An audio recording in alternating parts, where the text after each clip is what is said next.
Good afternoon, good evening, ladies and gentlemen, boys and girls, and welcome to City Beat 2016. This segment is from doo-wop to hip-hop. We have some wonderful guests here, some wonderful panelists. I'm going to start to my right and introduce the first panelist, Joyce Wilson. Good evening, everyone. My name is Joyce Wilson, and I was born and raised here in Springfield, Mass., and part of the history of what we're talking about tonight. Thank you. My next panelist would be Mr. Milton White. Good evening. My name is Mr. Milton. Born in Tewksbury, Mass., moved to Springfield early. Lived here the rest so far up until now. And I was one of the early musicians as far as the 50s, 60s, and whatever. The next panelist to my left is Donald Smith. Hello, my name is Donald Smith. I've been in Springfield since 1961 and did play a part in the history of the music in the city for a brief period of time. The next panelist, my favorite, Mr. Jimmy Wilson. Enchanté, mesdames et messieurs. My name is Jimmy Wilson, also known as Hot Daddy. I was born in Thomasville, Georgia in the 40s. All right, and my name is George Bass. I will be your moderator for this evening. We're actually going to try to start this discussion. We're going to keep it light, very, very light. But we really want to start with doo-wop, and actually what doo-wop means, what it is. I think that most of us have some understanding of it, but really don't have a clear understanding of what doo-wop is and how it's categorized, the genre of doo-wop. So I'm going to start with Jimmy, not because he's most senior, I think, but because he's probably been doo-wopping for a lot longer than we can even recall. So tell us about doo-wop. Okay, well, the closest I can understand as far as the urban myth and mythology of it all, doo-wop is another form of instrumentation. So seeing that we came from humble beginnings, most of us didn't have instruments, so you had to make the sound with your mouth. So that's where the do and the wah part came from, and it was also easier to hang a harmony on those two sounds. Right. The do-wah of it all. Yeah. So do you think that it's a cultural thing? Do you think it's unique to African American humble beginnings, or is it a urban? It is an urban experience. It is a cultural genesis. Again, just from the mere fact that, don't get me wrong, I'm not saying all of us couldn't have had instruments, but most of us didn't. Right. And it was another safe way to find entertainment value without having to come up with resources. Right. In other words, you already had the resources, they were within you. Right. And then the joy of the adventure was the 3 to 5 to sometimes 10 guys trying to figure out how to get that harmony, whether you had schooling or not, but you knew when it sounded right. Right. And that was the reward each time too. And then from there, building the repertoire. After 2 songs, could you do another song and make it sound fresh and exciting? Understood. Mr. White, what do you think about that? You heard of the old bathroom singing? Right. Because of it being all marble. Yes. You go down for the acoustics, Yes. and the sound would just bounce off the wall. And doo-wop was an easy way to background the lead singer. You know, everybody had a note, everybody had the key, and we just went out there and did it. And we didn't need instruments at the time. Like you said, we couldn't afford them because we were young when we started. Right. You know. And I enjoyed it the whole life of it, you know. My recollection of doo-wop is groups like the Ink Spots, like the Flamingos, people like that. But in listening to that music, they also have harmonies that aren't duplicated today. Right. We talk, and you talk about being simple. I mean, in terms of just finding that note, but they were very intricate. Right. They were very, very intricate. And I don't hear the groups today actually trying to do such things as the doo-wop groups do. Joyce, what do you think about that? My take, just to hear what you guys are saying, like the bathroom acoustics, but in regards to the ink spots and everyone, think about it. We're coming out of slavery because out there in the The fields, field song, yeah. you know, Yeah, folks worried yes. about what note are you on. Right. It all came together, Right. gospel singing, you know, and everything, the spirituals, Right. and our history took us there. Right. So when they got to the ink spots and whomever, that harmony, that tightness was kind of like automatic. Yeah. And you, Mr. Smith? Well, being a little bit younger, I already used that line. didn't you? But then again, being familiar with it as I was born in the early 50s, and I can still remember hearing it on the radio and what have you. The one thing to build up on what Joyce was talking about, I think the biggest thing is that technology is what has killed that for us. You know, doo-wop didn't just go away overnight, but as music as always has for us has evolved. Right. And so when we hit that period in the 60s and instruments became more readily available and what have you, then doo-wop kind of took a back seat and eventually basically disappeared. Yes, it did. You know, for quite a period of time. Yes, it did. But fortunately, as you pointed out, Milt, that now even colleges, a cappella singing is coming back. But I don't know if it will ever replicate what you did back in the day. I don't think it will ever replicate that. It can't for a couple of reasons. One is there's no place to work the parts out anymore. In other words, there's no clubs anymore. When Milton and I were kids, there was, whether it was bad or good, there was a club on every corner. A drugstore also, but there was some place where you could kind of work your craft. And now you can't figure out whether you're going in the right direction or the wrong direction because you can't stand in front of an audience and get either the adulation or the boo. Sometimes the boo is even better than the adulation because it makes you go home and work it even harder. Well, I think Joyce touched on something, and I think that doo-wop, even though hip-hop is cultural in terms of what we're going through today, I think that doo-wop was very cultural. There was a dress code. You know, your hair had to be right.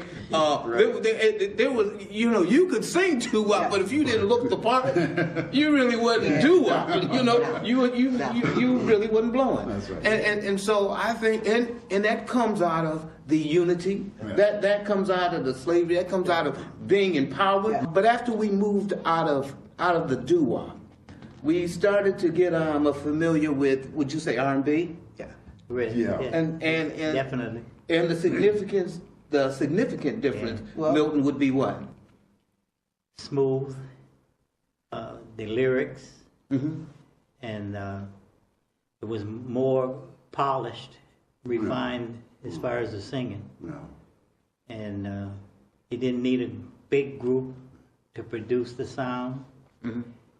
And it was just like every voice was an instrument. Right. Had its own tone, its own note, and they all blended in. We'll have more with Doo-Wop to Hip Hop next week on City Beat TV. And we'll be right back right after this. I love taking care of my mom. It wasn't easy at first. She learned how to better communicate her needs. And you learned how to not ignore yours. I discovered how to make healthier meals. And I discovered how much I enjoyed them. Becoming a caregiver is a learning experience for everyone. Find articles, tips, and tools from experts and others who have been in your place. The Caregiving Resource Center at aarp.org/caregiving. And now, here's the Springfield Cultural Council Committee's awards presentation to the 2016 grant recipients at the Art for the Soul Gallery on State Street. Well, I'd like to say welcome to the Springfield Cultural Councils. This is our award ceremony. We like to just announce the people who have diligently worked in our community and have done great jobs, making sure the arts have been dispersed to every crevice of the Springfield greater community, and that's amazing. So this is a celebration to celebrate you. We'd just like to welcome you to the celebration. My name is Benjamin Smith. I am actually the past chairman. I'm actually leaving the doors tonight. I'm walking through the gate and turning it over to a whole new, brand new regime, and the amazing people who are also artists in their own right, and producers and directors. It's been a pleasure serving this community for the longest time, but I'm just thankful to have been a part of it. Thank you, welcome, enjoy. Ben has done an extraordinary job for the last, I don't know how many years. He's been over a decade?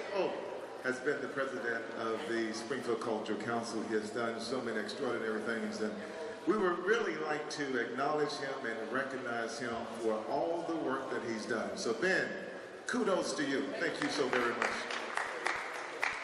And as Ben indicated, my name is Andrew Cade. I am the current president of the Springfield Cultural Council. And we have a team of people that are going to lead us to the gateway to boundless opportunities. That is our theme as we move forward in the current year and years thereafter. We have a dynamite team, and I would like to introduce to you the new vice president of the Cultural Council. Her name is Valeska Lugo de Jesus. Come on up. We also have our secretary, Yvette Frisbee. Come on up, Yvette. She's trying to play shy. And we have our treasurer who's coming back, Benjamin Smith.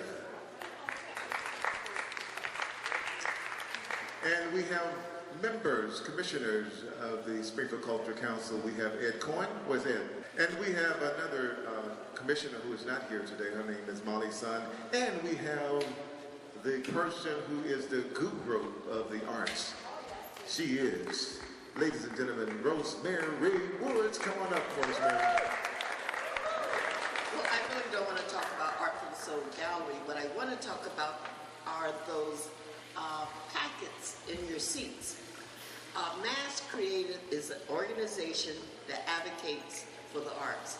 They advocate with the governor to have an increase in our budget. They advocate for our programs. They advocate for the Artist in Residency program, for the Yellow Bus program, and those are things that we as individuals, and most of you are artists, need to continue to advocate for. We'd also like to call forward the Springfield Puerto Rican Parade team. It is represented by 3 of their members today. Thank you. So, on behalf of the Springfield Puerto Rican Parade Committee, I would like to thank you all for this grant. This is extremely helpful. It's really important for us to understand our culture, for our kids to understand our culture, but it's important for everybody to understand each other's cultures. So it's an exciting opportunity. We've been working really hard for the past couple years, and last year we had the opportunity of bringing some live performances that displayed some culture in the Latin community, and then also this year we're really looking forward to having more floats, incorporating more cultural aspects into the parade so that people are really starting to know the history. Moving on with our presentations, Alita Laster, please come out. And she's going to share information related to her program, and we funded Alita. Good evening, everyone, and thank you so much for giving me this opportunity to discuss our program. As you know, our company is called Venomous Bites Back Incorporated. We tackle anti-bullying, drugs, alcohol abuse, and we just go the whole gamut. But thanks to the Arts Council, we received a grant, and we're going to take it one step further. We're going to be producing mini films, and our first film is going to be on the epidemic of heroin and how the breakdown of the family affects children. And the name of the film is called Children from the Shadows, and it's going to be created into a dance. Coupled with that, we have children who are going to do commercials on anti-bullying, and we're going to have parents who as well are going to give their feelings on, did the program work? Is the program working? Are we touching the kids as far as bullying and heroin? At this time, we would like to bring forth an individual that was represented in the mayor's office. However, we fund the Indie Soul Fest every year, and we would like to have him come up and just give a very, very small rendition of what the Indie Soul Fest is all about. D. Moss. I want to thank the Arts Cultural Council for helping to fund our Springfield Indie Soul Festival. We do that every summer for the last 7 to 8 summers. Last year, we were able to bring in close to 1,500 people downtown Springfield to the parking lot of the International Beer Garden. And we were fortunate enough to bring in a number of poets from across the country, jazz bands, soul groups, 90s R&B, book authors, poets. So we're thankful that we can, with the assistance of the Arts Cultural Council, we're able to do it again this summer. And it's something that we're looking to institutionalize in this great city. Next, Joe Young is here. Joe, come on up, Joe. Joe does an amazing job. He's a cartoonist and an artist and does an amazing job with the youth of this community. Thank you, Andrew. First of all, I want to thank the Springfield Council for funding our program this year. My name is Joe Young. I do a couple things. I'm a cartoonist. I had a comic strip, Scruples. Last year, I did a film called Diamond Rough that got major distribution. That was in movie theaters. It got picked up by Citadine, which is probably the largest independent distributor in the U.S. People like Freddie Jackson's in the movie, Michael Collier, the comedian, Fredro Starr from Brandy, and people like that. And this year, what we're doing, like last year, we're going to do a big cartoon workshop. The theme is going to be health and wellness, and we'll have some ties with bullying. What happens is the kids learn how to develop characters. If they don't know how to draw, if they can write the alphabet, we teach them how to draw. And then we go into the writing phase of it, where they develop one-panel cartoons, and then they develop characters based upon themselves dealing with health and wellness issues. Last year we served over 100 kids. Again, they get worksheets, supplies, all kinds of great things. And again, this wouldn't be possible without the support of the council. I'd like to welcome the Executive Director of the Springfield Cultural District, Morgan, to the podium. Yes, Giuliani. Thank you. Hi everyone, thank you so much for being here, and also thank you so much for applying for Springfield Cultural Council grants. The Cultural District is a district designated by the Mass Cultural Council, the same organization that gives money to all of our local cultural councils, who then disperse it for all the great work that you're doing.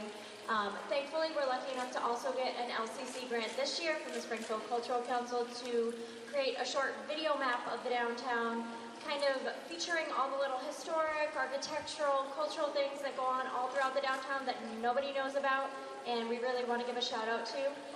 Some of the work that the Cultural District is doing aside from that has to do with advocating, like Tracy said, trying to get more money and more recognition for the true economic development driver that arts and culture is in our communities. And I hope that you all will take a part in that in the future. Thank you. I have to say that when we made a visit to the State House, Representative Carlos Gonzalez greeted us and supported our request to increase the funding for the cultural councils throughout the state, and specifically supporting Springfield. So gracias, Carlos. Thank you, Valeska. Thank you. To the 60 recipients and $114,000 to local talent here in the city of Springfield. No greater feeling as a state legislator to say that we were a little bit a part of that effort. To the young people that are here, it's an amazing opportunity for you to continue to showcase your talent and services, because we know that the education system sometimes has been able to cut these programs. So bringing them back through these cultural councils is deeply important to our community. And they say that the arts is the heart and soul of any city. So I'm excited to be a part of it. Continue your great efforts. Valeska, and to all the group, thank you. Muchas gracias a todos ustedes. Es un placer estar aquí. Thank you. Congratulations.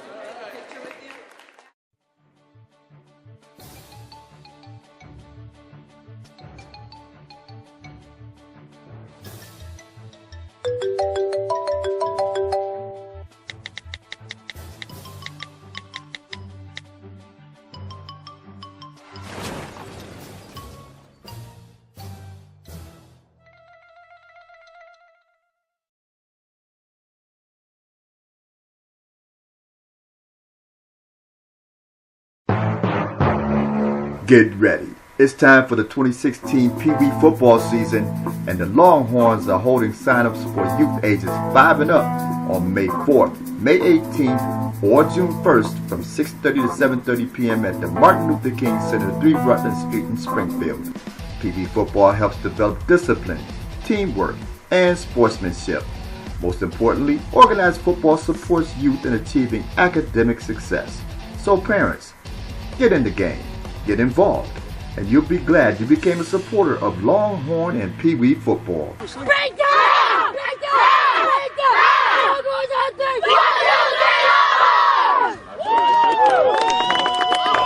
the dogs out? Who let the dogs out? Who let the dogs out? Who let the dogs out? And now we have Art for the Soul Gallery at Classical Condominium, celebrating Jazz Music Month with recording artist, composer, singer Hashima and Soldier. On trumpet and flugelhorn, Hanif Nelson. On alto, soprano, and tenor saxophone, Ronald Smith. On percussion, David Allen Rivera. On drums, Kevin Sharp. On piano, Stephen Page, that's with a PH. And this is Hashima and Soldier. 1, 2, 1, 2, 1, 2, 3, 4.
night was about honoring African diasporic music from Africa, music from the Caribbean, music from the African American experience here in America. Some people call it jazz. We choose to call it BAM, Black American Music. And so we were honoring some of those great composers like John Coltrane, Miles Davis, Horace Silver, Thelonious Monk. And then we played some original compositions, Mongo Santa Maria. We played some Mongo Santa Maria from Cuba. We did some Yoruba music from Cuba and some original compositions by myself.